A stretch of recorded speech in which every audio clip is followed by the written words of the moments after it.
352, menebus kesalahan. Aktivitas pagi Rea dan Raditya berakhir dalam waktu 1 jam. Kini, Raditya tengah duduk di atas balkon seraya menunggu istrinya yang masih di kamar mandi. Nampak, Raditya tengah memainkan benda pipi berwarna putih yang dipegangnya. Baru saja, Nurman mengetuk pintu kamar, lalu memberikan ponsel baru milik Rea. Dan sekarang, Raditya tengah mengecek isi ponsel tersebut. Aditya, Nita akan datang setelah makan siang. Apa kamu keberatan kalau nanti aku membawanya jalan-jalan mengitari rumah? Rea datang, lalu duduk di samping suaminya. Nampak, rambutnya basah setelah keramas. Tidak apa-apa, asal jangan sampai kamu kelelahan, jawab Raditya seraya menyodorkan sarapan untuk istrinya. Rea mengambil susunya yang sudah dingin, lalu meneguknya. Sekilas, dia melirik omelet di piring. Rea mengambilnya dengan semangat. Lezat, ujinya. Terima kasih, sahut Raditya. Rea mengernyit. Kamu memasak ini. Raditya mengedikkan bahu, lalu menyeruput teh miliknya. Aku rasa, aku memiliki bakat terpendam untuk memasak. Aku sendiri kaget saat tahu aku bisa membuat itu. Rea tertawa seraya membulatkan mata. Dia tersenyum sambil menatap lekat wajah suaminya. Walaupun Raditya kehilangan ingatannya, namun dia tetap tidak melupakan kebiasaannya. Rea masih ingat, dulu Aditya membuatkannya omelet saat dirinya sedang marah. Dan rasa omelet itu sama dengan omelet yang sekarang Raditya buatkan. Terima kasih. Aku mencintaimu, ucap Rea seraya mengecup pipi suaminya. Aku lebih mencintaimu, jawab Raditya. Dia menggesekkan hidungnya pada hidung istrinya. Aku punya sesuatu untukmu. Rea mengernyit. Dia menjauhkan wajahnya. Matanya menatap Raditya dengan raut penasaran. Maaf sudah merusak ponselmu. Raditya menyodorkan ponsel yang dipegangnya. Keluaran terbaru seperti keinginanmu. Rea tercengang melihat ponsel dengan lambang apel di belakang casingnya. Bibirnya tersenyum. Ini terlalu berlebihan Aditya. Maksudku. Rea tidak bisa berkata-kata. Sejujurnya, dia hanya mengharapkan ponsel keluaran terbaru dari merek yang biasa saja. Tapi, Raditya malah memberikannya lebih. Ini pasti mahal bukan? Tukas Rea dengan nada pelan. Dia menggigit bibir menahan senyum. Tidak enak hati karena suaminya sudah mengeluarkan uang banyak untuk ponsel itu. Ini hanya hal kecil, tidak perlu khawatir. Terima dan pergunakan dengan bijak. Raditya menyodorkan ponsel itu ke hadapan Rea.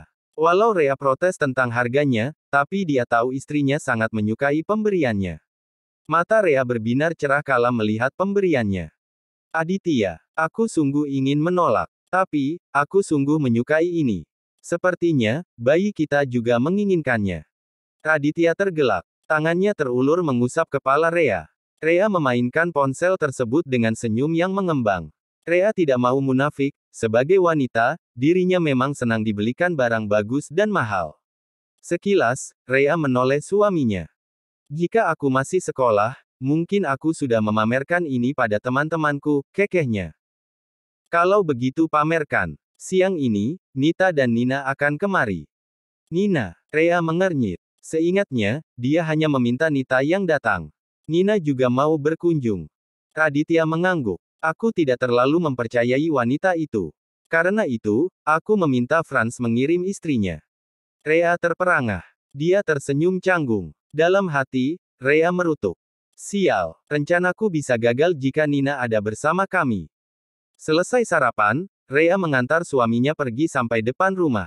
Raditya dan Erlina akan pergi ke perusahaan karena Franz akan pergi dengan Meilani ke Solo. Begitu mobil yang ditumpangi nenek dan suaminya pergi, Rea buru-buru masuk ke kamarnya. Dia mengambil ponsel, lalu menelpon seseorang. Bagaimana ini, Aditya malah meminta Nina datang. Rencana kita bisa berantakan. Tidak, aku takut Nina dalam bahaya. Lagi pula, kita tidak bisa melindungi dua orang dalam waktu bersamaan.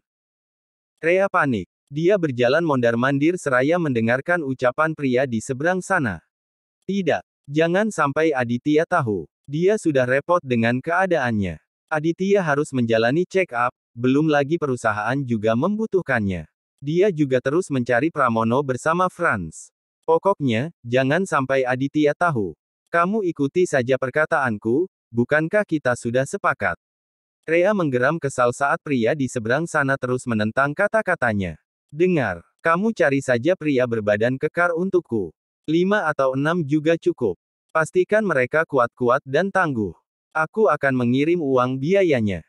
Rea mematikan ponselnya, tanpa mendengarkan lagi kata-katanya dari orang yang diteleponnya. Menyebalkan. Kenapa dia tidak pernah berubah? Selalu saja mendebatku. Di dalam mobil, Raditya menggeram mendengar percakapan istrinya. Dia pun kesal pada Nurman yang memasang penyadap hanya satu sisi saja. Raditya bisa mendengar suara istrinya tapi dia tidak bisa mendengar suara orang yang Rea ajak bicara. Tiba-tiba, ponsel Raditya bergetar. Nurman mengirim pesan. Raditya menggeram saat membaca pesan tersebut. Sialan, ternyata pria itu. Ada apa? Tanya Erlina, bingung melihat wajah cucunya yang terlihat marah. Radit harus pergi Oma. Radit turun di sini saja. Raditya meminta sopir untuk berhenti. Tanpa mengindahkan neneknya, dia keluar dari mobil, lalu pergi ke mobil milik salah satu anak buahnya. Raditya pergi meninggalkan Erlina. Apa yang terjadi? Ada apa dengan anak itu? Erlina cemas melihat cucunya pergi dalam keadaan marah. Di tempat lain, Pramono yang baru tiba di Jakarta melajukan mobilnya menuju rumah keluarga Atmaja. Dia merubah penampilannya menjadi tukang bersih-bersih lingkungan. Kemarin, Pramono memang pergi ke Solo. Dia ingin mengecoh Raditya dan anak buahnya. Pramono pergi dengan tiket penerbangan yang menggunakan tiket atas nama dirinya, lalu dia kembali ke Jakarta dengan helikopter yang Thalita sewa. Pramono merasa beruntung karena mempunyai partner wanita kaya seperti Thalita. Setidaknya, dia tidak perlu memikirkan uang untuk menjalankan usaha mereka. Thalita bahkan bersedia membantu Pramono kabur jika nanti usahanya membawa Rea berhasil. Dretetete. Konsentrasi Pramono teralihkan oleh suara ponsel. Nampak, nomor ponsel Thalita bergerak-gerak di layar ponselnya. Kamu sudah di Jakarta. Suara merdu Thalita menyapa begitu Pramono mengangkat telepon darinya. Sudah. Aku baru tiba 2 jam lalu. Lalu, di mana kamu? Kenapa tidak kembali ke villa? Thalita terdengar cemas. Setelah berhasil keluar dari hotel, Pramono memang tinggal di villa milik keluarga Thalita untuk bersembunyi. Aku ingin menemui kekasihku. Sudah 2 hari aku tidak melihat Rea, aku merindukannya. Apa kamu gila? Bagaimana kalau kamu tertangkap? Suara Thalita terdengar panik. Pramono tergelak. Tidak akan. Aku akan berhati-hati, jawabnya dengan nada acuh. Bagaimana dengan rencana kita? Apa kamu sudah berhasil mendekati dokter kandungan Rea? Tenang saja, semua berjalan lancar. Dengan sedikit air mata, Dokter Mira bersedia membantuku. Baguslah. Kalau begitu sampai jumpa nanti malam. Pramono mematikan ponsel, lalu menginjak pedal gasnya dengan semangat. Dia nyaman bekerja sama dengan Thalita. Sikap Thalita tidak berbeda jauh dengan Azalea yang dulu. Raut wajah Pramono berubah saat mengingat Azalea. Dia kesal, karena Azalea yang sudah menghancurkan rencananya. Wanita itu, aku harus memberinya pelajaran. Pramono tersenyum licik. Benar, sebelum menemui Rea, sepertinya aku harus memberi kejutan pada Azalea. Tanpa pikir panjang, Pramono melajukan mobilnya berbelok menuju kafe Rea. Anggap ini peringatan kecil dariku. Dasar wanita munafik. 353, benarkah tidak bahagia? Mobil Pramono tiba di jalan menuju kafe Rea. Bibirnya menyeringai saat melihat Azalea yang ternyata hendak menyeberang jalan di depan kafe. Kebetulan sekali, ini kesempatan bagus, ujarnya. Pramono memelankan mobil, menunggu Azalea bergerak menyeberang jalan. Begitu Azalea melangkah, Pramono menginjak pedal gasnya dalam-dalam. Azalea kaget melihat mobil yang melaju ke arahnya. Saking kagetnya, dia terpaku di tempat. Diam tidak bergerak. Melihat mobil yang semakin dekat, Azalea menjerit seraya memejamkan mata. BRUK. Ark. Apa kamu bodoh? Kamu mau mati? Azalea terperangah. Menatap lekat pria yang kini tengah melotot marah padanya. Bukan hanya kaget dengan mobil yang hendak menabraknya, tapi Azalea juga kaget dengan Bram yang tiba-tiba ada di hadapannya. Lihat dirimu. Kamu terluka. Untung saja hanya luka gores. Bram memegang tangan Azalea seraya membersihkan kotoran yang menempel di punggung tangannya yang terluka. Melihat itu, Azalea terharu. Air matanya hampir luruh, namun dia menahannya. Aku tidak apa-apa, ini hanya luka kecil. Azalea menarik tangannya. Terima kasih sudah menolong. Azalea hendak berdiri, namun dia kembali terjatuh saat merasakan sakit di kakinya. Buru-buru, Bram menolongnya. Bodoh. Kakimu terikilir. Ayo, aku bantu. Bram menopang tubuh Azalea dengan setengah memeluknya. Namun, Azalea kembali menghindar. Tidak perlu. Aku bisa sendiri, tolaknya seraya mendorong tubuh Bram. Azalea bingung. Dia tidak tahu, kenapa akhir-akhir ini Bram bersikap lembut padanya, tapi Azalea tidak suka. Sikap Bram membuatnya lemah dan semakin tidak bisa lepas darinya. Azalea takut dirinya menginginkan hal yang lebih dari Bram. Bella, kamu tidak apa-apa. Teriak Rendra. Nena dan Rendra datang dengan langkah tergopoh-gopoh. Tadi, pelanggan toko membicarakan tentang kecelakaan, mereka kaget saat melihat Azalea dan Bram yang menjadi korban. Tidak apa-apa tuan, hanya sedikit luka lecet saja, jawab Azalea. Wajahnya meringis menahan sakit. Nena menghampiri Azalea, lalu membantunya berdiri. Dia melirik Bram seraya menilik keadaannya. Nampak, darah merembes dari tangan ke meja Bram yang terkena gesekan aspal. Kamu terluka Bram. Ayo bangun. Biar mama obati, ujar Nena. Azalea melirik luka Bram. Dia merasa bersalah. Maaf. Lirihnya. Hanya luka kecil. Ini bukan apa-apa, ujar Bram menenangkan. Dia ikut bangkit, lalu membersihkan celananya yang kotor. Siapa sebenarnya pengendara itu? Apa dia tidak punya mata? Sudah tahu ini jalan kecil, bisa-bisanya dia memacu mobil dengan mugal-ugalan, gerutu Rendra. Nena dan Azalea saling melempar pandang. Mereka tersenyum. Jarang-jarang mereka melihat Rendra marah hingga menggerutu tidak jelas. Bram pun ikut tersenyum. Sudah Pah, yang penting Bella dan Bram baik-baik saja. Ayo masuk, ajak Bram. Rendra menggandeng tangan Bram. Mereka pun beranjak menuju kafe. Tepat ketika di depan kafe, mereka kaget melihat mobil mewah yang berhenti di hadapan mereka. Aditya, gumam Nena. Dia dan yang lainnya tercengang melihat Raditya turun dari mobil. Belum sirna rasa kaget mereka, Raditya membuat mereka lebih tercengang. Raditya berjalan lurus ke arah Bram, lalu melayangkan tinjunya. Bak! Brengsek! Beraninya kamu mengganggu istriku. Tidak diberi kesempatan untuk membela diri ataupun menghindar, Bram pasrah saat sebuah pukulan kembali melayang di wajahnya. Sontak, Nena dan Azalea menjerit. Rendra hendak melerai, namun anak buah Raditya lebih dulu menahannya. Tuhan, ada apa ini? Hentikan Aditya. Apa yang kamu lakukan? Jerit Nena. Dia hendak menolong, namun anak buah Raditya yang lain mencekal tangannya. Azalea yang baru sadar segera mendatangi Bram. Tapi, langkahnya terhenti karena anak buah Raditya datang menghadangnya. Minggir. Azalea mendorong pria berjas hitam yang mencekal tangannya, lalu berlari memegang tangan Raditya. Aditya, hentikan. Jangan memukul lagi. Minggir. Ini bukan urusanmu. Raditya menatap tajam Azalea, kemudian mendorongnya hingga tersungkur. Sontak Bram berang, dia menggunakan kesempatan ketika Aditya lengah untuk membalas pukulannya. Brengsek. Jangan bermain kasar pada wanita. Sial. Raditya meludah darah. Pukulan Bram mengenai dagunya dan membuat luka sobek di bibirnya. Raditya menatap Bram dengan tatapan berang. Dia melangkah, lalu kembali melayangkan beberapa pukulan.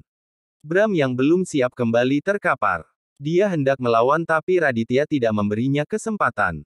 Azalea kembali berlari, tepat ketika Raditya akan menendang tubuh Bram, Azalea menahan kakinya. Aku mohon hentikan.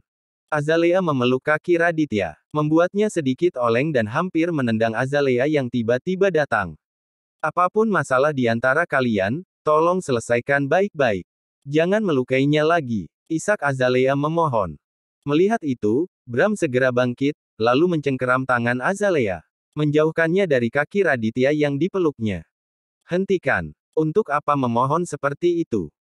Tangis Azalea pecah. Dia bingung sekaligus sedih melihat keadaan Bram yang babak belum. Rendra yang berhasil melepaskan diri dari anak buah Raditya pun menghampiri menantunya.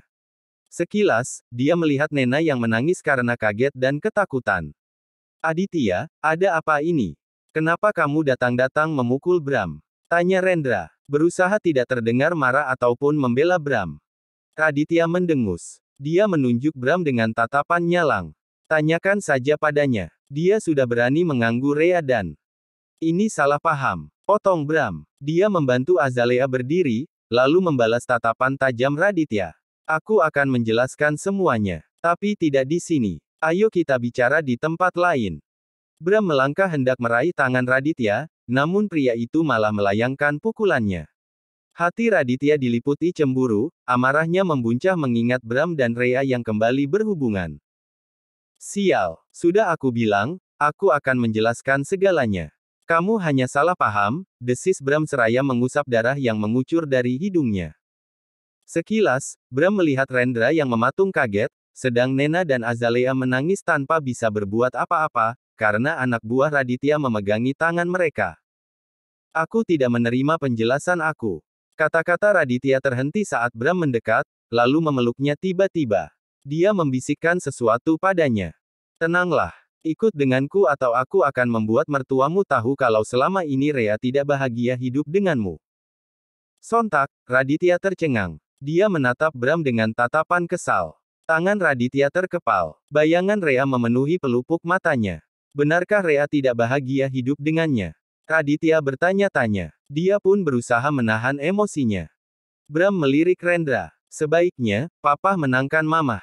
Ini hanya salah paham saja. Bram dan Aditya akan menyelesaikan semuanya. Lalu tatapannya beralih pada Azalea yang masih menangis. Bawa Mamah masuk ke dalam. Raditya mendengus melihat Bram yang masih mempedulikan orang lain. Hari ini akan menjadi hari terakhir kamu hidup, kalau kamu berani bermain-main denganku. Tanpa menunggu tanggapan dari Bram, Raditya melangkah menuju mobil. Sekilas, dia menginstruksikan pada anak buahnya untuk melepaskan Nena dan Azalea. Tunggu Bram, aku ikut. Azalea memegang tangan Bram. Dia khawatir Raditya akan melukainya lagi. Bram tersenyum tipis. Dia mengusap air mata di wajah Azalea. Obati lukamu. Tidak mau membuat Raditya bertambah berang, Bram segera beranjak menyusul Raditya, lalu masuk ke dalam mobilnya. Sebaiknya, kita bicara di tempat aman. Jangan membuat mertuamu khawatir. Mereka bisa salah paham. Raditya mengeratkan rahang. Dia menatap tajam supir hadapannya. Jalan. Bersambung.